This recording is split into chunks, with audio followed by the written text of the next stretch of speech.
Hi, I'm Emma Mercer, and today I'm here to advocate for our election days to be a federal holiday. So, most people aren't getting the time off of work to be able to go to a voting center and vote. Over the past few years, there has been a major decline in voting numbers, and the government is really trying to get that back up because I believe it is a civil right to be able to go and help you have a voice in your government.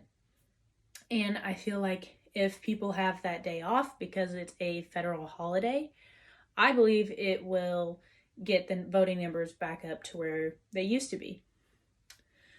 So, for this to be a federal holiday, it does take quite a bit of work. Which you'd think that, oh, it would be easy to make a holiday when it is in fact not. So the first thing you'd probably have to do is make it big in your state, make the idea big, and get your state representative on board with the decision. And so once the representative is on board, they're going to want to create a bill, and then bill is going to be sent to the House of Representatives.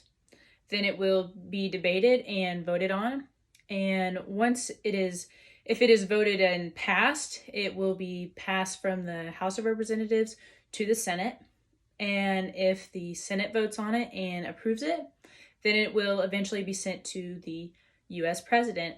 And from there, he can veto the bill, or he can sign it and make it a law or a federal holiday in that case. And Congress is actually the only people that have the power to create a federal holiday, and it's actually under one of their titles and their code 6103-holidays, which gives Congress the authority to make a federal holiday and have businesses be shut down or just closed for that holiday. And honestly, it's hard to tell with how fast things would go in a sense of a timeline. But from past experiences, I would say probably 1 to 2 years for you to be able to campaign this idea and to get your representative on board. And then it also allows for time for it to pass through Congress, actually. So once again, I really think that people should be voting, and they just aren't, whether it's just because they are choosing not to, or they aren't getting the time off that they need to be able to go to voting centers. So I think that this will definitely help. And even if those people choose not to vote, I still believe that it will allow for people that want to vote to be able to go. And I feel voting is your way of being able to put your voice out into the government.